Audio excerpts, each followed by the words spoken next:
Last time I listed, in my opinion, the 10 easiest games, and if you haven't watched that video, there's a link in the descriptions. But today, this is the 10 hardest games of all time, and again, it's my opinion and there's no specific order on this list. With a name like Darkest Dungeon, players know to prepare themselves for hours of torment.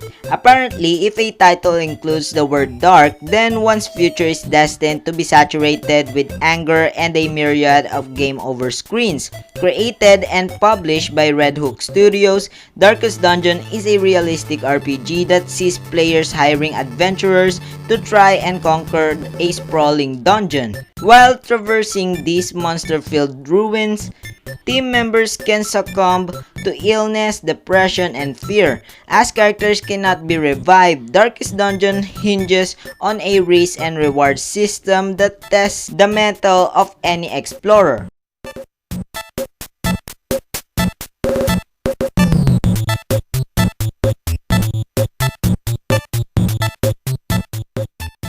Many people might not be familiar with the indie game Super Meat Boy, but the game is notorious for being incredibly difficult.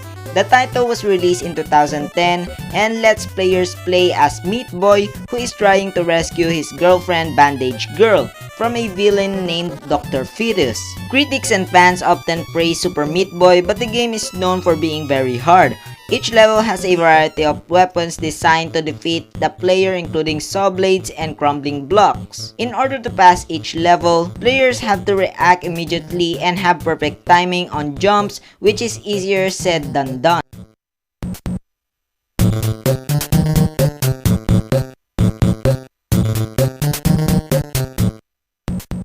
For the most part, Ubisoft's flagship franchises rarely take it easy on players. Far Cry's formula has started to wear thin, but none of the entries in the series have attempted to dumb down the gameplay to attract a wider audience. Far Cry 5 barely grants a moment's rest, while Far Cry 3's opening hours can be rather overwhelming. In terms of challenge, Far Cry 2 exists in its own hemisphere. Enemies respawn instantly, while the protagonist seems to be always on the verge of collapsing from a bad case of malaria.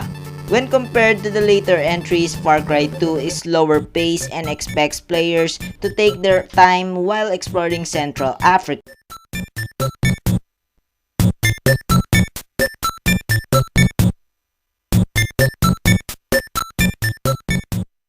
With the popularity Superman has gathered over the years, video games were bound to include a character. One of his more notorious games was Superman 64. The game was set in a virtual recreation of Metropolis that Lex Luthor created to challenge Superman.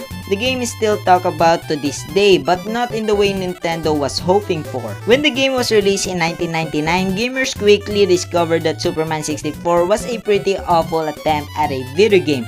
The game was widely criticized for being extremely difficult due to the poorly crafted controls and the many bugs that affected the gameplay.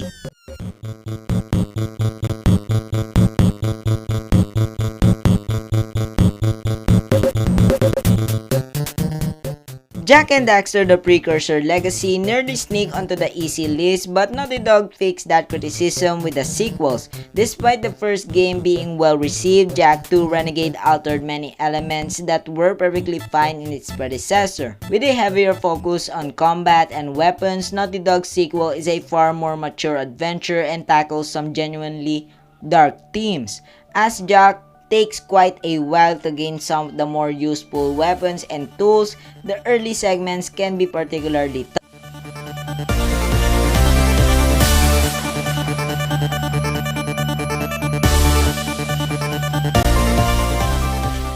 While most people consider the 1988 game Super Mario Bros. 2 the true sequel to the original Super Mario Bros., there was actually a game released in 1986 called Super Mario The Lost Levels. The game was originally released in Japan under the title Super Mario Bros. 2 and is known for being way more difficult than the original game. The game featured poison mushrooms, warp pipes that sent players backwards rather than forward, as well as levels that were considered speedruns. Needless to say, the Mario titles that were released after this point were much easier.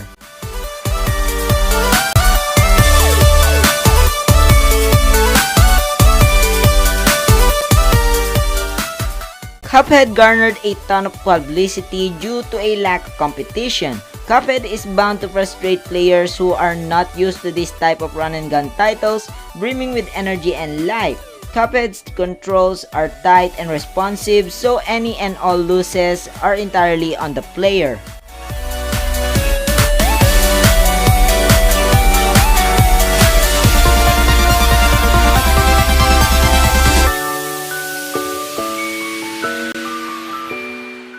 There have been multiple games in the Ninja Gaiden series going all the way back to 1988, but the 2008 Ninja Gaiden 2 is often considered the hardest game in the franchise. The enemies in some levels relentlessly attack the main character Ryu, and some levels even give his foes cannons for arms. Of course, these cannons fire with near perfect accuracy and drain Ryu's health.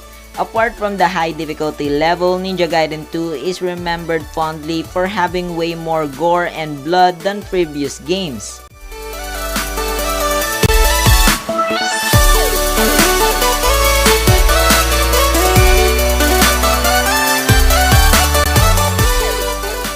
XCOM Enemy Unknown launches with a sudden alien invasion that leaves humanity scrambling for a savior. Skipping forward 2 decades, XCOM 2 finds the resistance on its last legs and Earth under the invader's thumb. Rather than striving for a clear-cut victory with a couple of heroic moves, missions centered around survival and limiting casualties. Without exception, newcomers are going to be lost during the opening hours. Even on the lowest difficulty, XCOM 2 is still far from an easy ride, so I suggest swallowing your pride and dropping down a level or 2.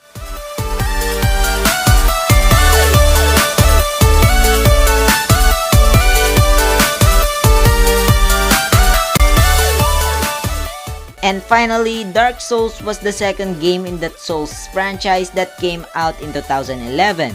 The title is considered a spiritual successor to Demon's Souls, which came out in 2009.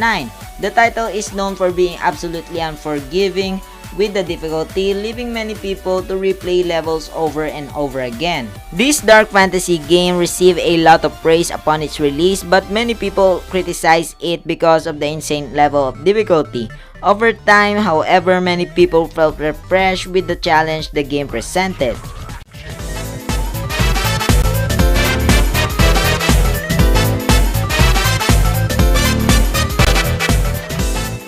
And yeah guys, that's it. If you guys like the video, leave a like, let me know what you think of the video, and as always, I hope you enjoy.